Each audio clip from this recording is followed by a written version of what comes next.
Muy bien. ¡Bravo! Oye, por estos días se está investigando en la Cámara de Diputados. De hecho, más adelante les voy a contar algunas novedades sobre el tema del lucro en las universidades. Y es por eso que hoy nos hicimos cargo y traemos acá a colación las formas en que las universidades, ¿sí?, instituciones de educación superior, ganan dinero a costa nuestra. Ustedes dirán, ¿a costa de quién? Bueno, a costa de los estudiantes, pero también de los contribuyentes. Pongan atención. Ustedes dirán, esto es imposible, sobre todo si yo les voy a presentar lo siguiente, que deberá cerrar el tema. Se equivocan. Abre el tema. A ver, lo siguiente. Fíjate que el artículo 15, decreto con fuerza de ley número 1 de 1980, dice: podrán crearse universidades, las que deberán constituirse como personas jurídicas de derecho privado sin fines de lucro. ¿Y en qué nos equivocamos, Yo Felipe? me pregunto, ¿hay algún espacio para interpretar eso? Creo que no, está clarito. Es un artículo bastante corto, ¿no es verdad? Claro, porque podría decir, para confundirse, parece jurídicas, de derecho privado, con o sin. Ahí uno se podría confundir. Con o sin, claro. Bueno, el problema es que, de hecho, lo conversábamos con Mariela antes de empezar el programa, que la ley dice eso, pero muchas universidades no respetan lo que dice la ley. Y no solo no la respetan, sino que además, desde hace mucho tiempo, desde hace muchísimos años, más allá que lo que dice la ley, la están infringiendo. A ver, la pregunta Felipe, es, antes de eso, la pregunta es, ¿qué han hecho las entidades encargadas de fiscalizar el cumplimiento de la ley? Eso es importante saberlo. Esa respuesta, por lo menos esta pregunta, hasta ahora yo no podría contestarla. Simplemente uno puede interpretar que no están haciendo la pega. Perdón, don Gonzalo. No, cuesta entender y creer que hay instituciones tan serias atrás donde tienen unos logos bastante grandes de Cristo, con cruces, todos juntos tomados de la mano, con esto, que derechamente lleguen a romper la ley. Yo creo que acá hay una viveza de decir, vamos a hacer esta personalidad jurídica, aquí vamos a cumplir con toda la ley, pero la chanchada la vamos a hacer por acá. ¿Cuál sería la chanchada? A ver, vamos con la primera gráfica, señor director. Por favor, permítame. Y perdóneme por ir tan rápido, pero creo que es la manera de mantener el ritmo. Las denominadas sociedades espejo, al no poder retirar las utilidades generadas en las universidades, los propietarios externalizan servicios a empresas que sí pueden distribuir sus ganancias. Ustedes se recordarán que cuando era ministro de Educación, Joaquín Lavín, en un programa de televisión de otro canal, se le preguntó si él en algún momento, cuando participó en el ingreso a esa sociedad, había puesto su platita. Y él reconoció que había puesto su platita y que él después, cuando asume como ministro de Educación, había retirado su platita. Y la pregunta es, ¿de dónde retiró esa platita? ¿Ustedes creen que la retiró de la universidad? No. La retiró de una inmobiliaria, que son habitualmente las figuras, ¿no es verdad?, que se establecen como sociedades espejo, que es que a través de estas inmobiliarias, ¿no es verdad?, tú haces todo el teje-maneje, metes plata, sacas plata, inviertes plata, metes socios, sales. Lo que dice Felipe, que te voy a explicar así, súper claro con manzana es, llega a la universidad sin fines de lucro y tiene una sociedad aparte que es la dueña del edificio donde se construye esta universidad. Entonces, esta universidad la arrienda este edificio a un súper mega valor a sus propios dueños. O sea, el espacio es físico como que yo tengo una propia empresa y contrato a mi mamá y en vez de por esa plata pagarle 100, le pago 1.500.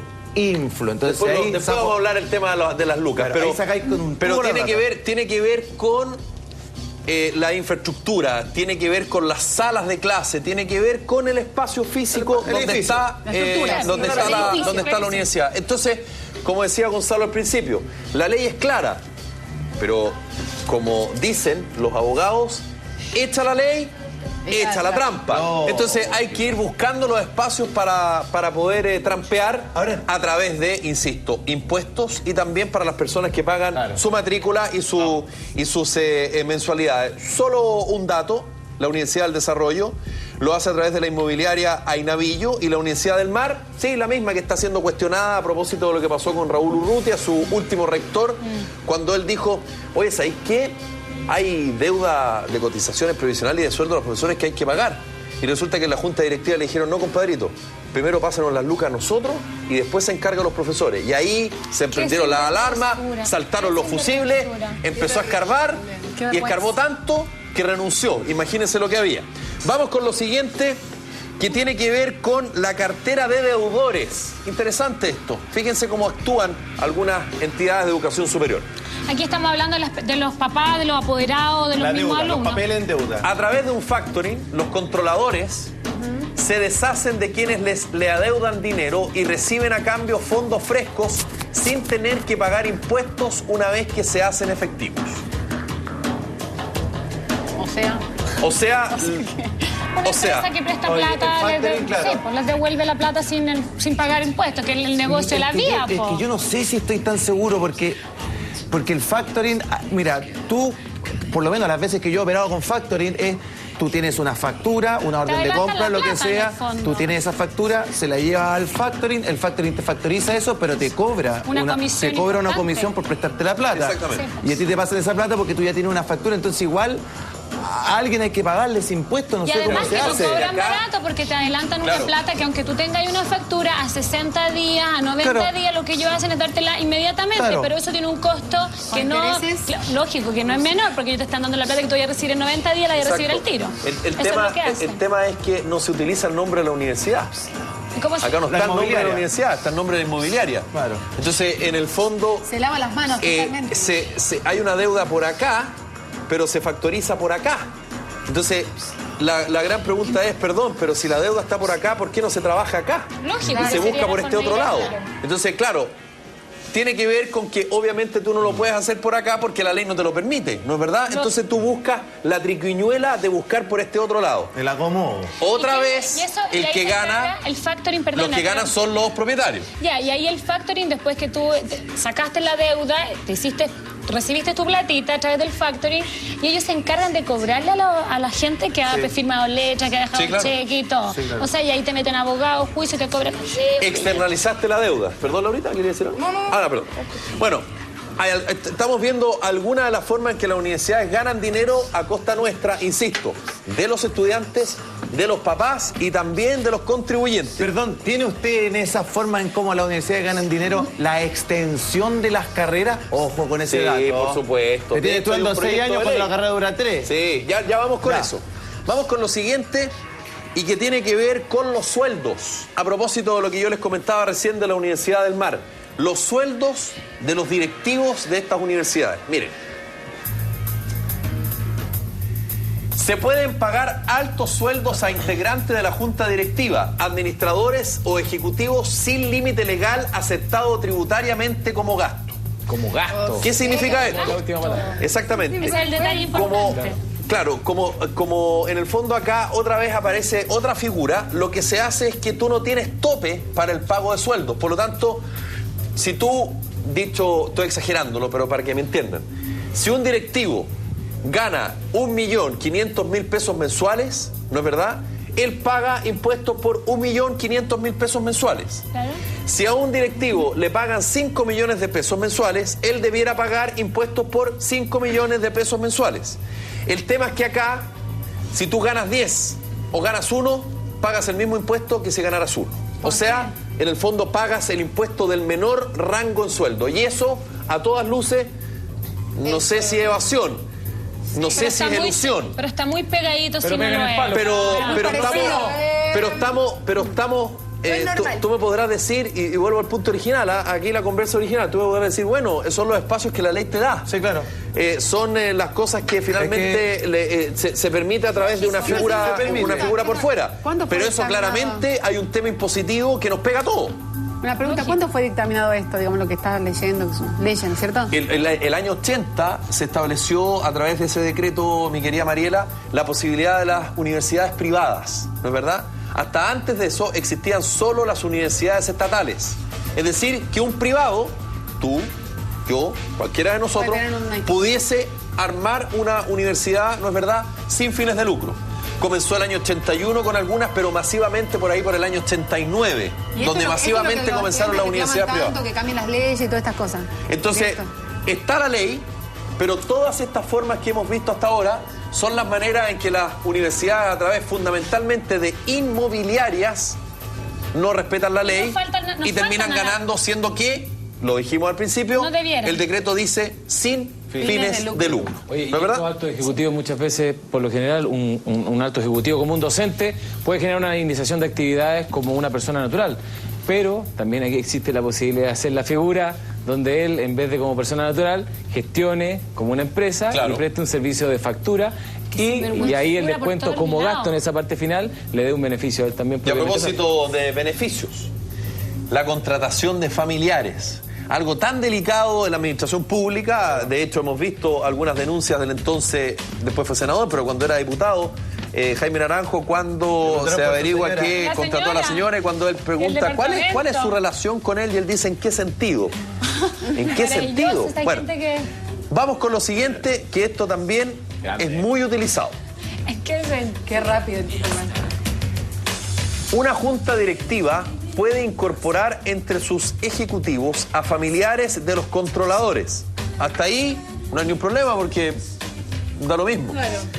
Lo que permite que un mismo ingreso pague menos impuestos, porque al repartirse el mismo monto entre dos o más contribuyentes se obtiene una rebaja. Lo que permite que un mismo ingreso pague menos impuestos. Si yo, por ejemplo, trabajo en una universidad, entonces contrato a mi prima, a tu hermano, claro, a mi hermano, yo estaría pagando menos impuestos. Claro, porque se está repartiendo el mismo monto entre dos o más contribuyentes. Y por lo tanto no pagan menos impuestos. Efectivamente pagan menos impuestos. ¿Por qué? Porque cae en la categoría de una rebaja impositiva, porque en el fondo el monto se reparte entre dos personas, no está entre una. Por lo tanto, es muy habitual que los directivos de las universidades contraten a un familiar. Ahora tú podrás decir, bueno, cada uno es libre de contratar a quien quiere. Asesor. Claro, el problema es que al contratar a un familiar no estás preocupándote de la calidad de la persona que estás contratando, sino que simplemente lo que estás haciendo es darle lucas más para allá, pero además obtengo una rebaja. Lucrar más. Lucrar más, obvio. Lucrar aún más todavía. Claro. Seguir haciendo negocio de algo que se supone que no es negocio. La palabra es socialmente listo. Bueno, y lo decía Gonzalo tangencialmente respecto al tema que en Chile, y de hecho tú muy bien lo sabes, Juan José, los hermanos Parisi están en esta cruzada y que de alguna manera el ministro de Educación, Harold Beyer, lo tomó, que dice relación con dos cosas. Uno, que claramente en Chile las carreras universitarias son relativamente muy caras respecto a otras partes del mundo. Y además, que son muy largas. Por lo tanto, acá, sobre todo cuando hay créditos asociados, bueno, tú terminas pagando una fortuna, más de una y media, hasta dos carreras, ¿no es verdad? Entonces está la idea de que el arancel real sea lo más parecido al arancel que las universidades ofrecen, uno, y dos, que las carreras tengan una duración que corresponde. Y a propósito de la duración de la carrera, y a propósito de lo que significa el primer año en la universidad, dice relación con la siguiente trampita que utilizan algunas universidades para ganar más dinero a costa nuestra. Los planteles buscan obtener una gran cantidad de estudiantes para primer año, es decir, la matrícula es ilimitada. O sea, compadre, si la sala te da para 100 hueones y entran 300, da lo mismo. Da lo mismo. O sea, no hay ningún límite. Y más encima no paga para eso. ¿Por qué? Porque saben, o de los cuales un gran porcentaje serán reprobados en segundo y tercer año, sin tener que invertir en una nueva infraestructura y docente durante los años siguientes. Y además aquí hay otro datito, hay otra trampita. A ver. Que muchas universidades saben exactamente, pero lo tienen clarísimo, que tienen la posibilidad que estudiantes ingresen a esa universidad, por ejemplo, a estudiar ingeniería civil, ingeniería comercial, con puntaje cercano a los 450 puntos, que eso es un puntaje mínimo, por decirlo, para poder estudiar en una universidad. Lo bajaron. Por lo tanto, sí o sí, el coladero va a ser brutal. Sí. Tremendo. ¿Por qué eras tú?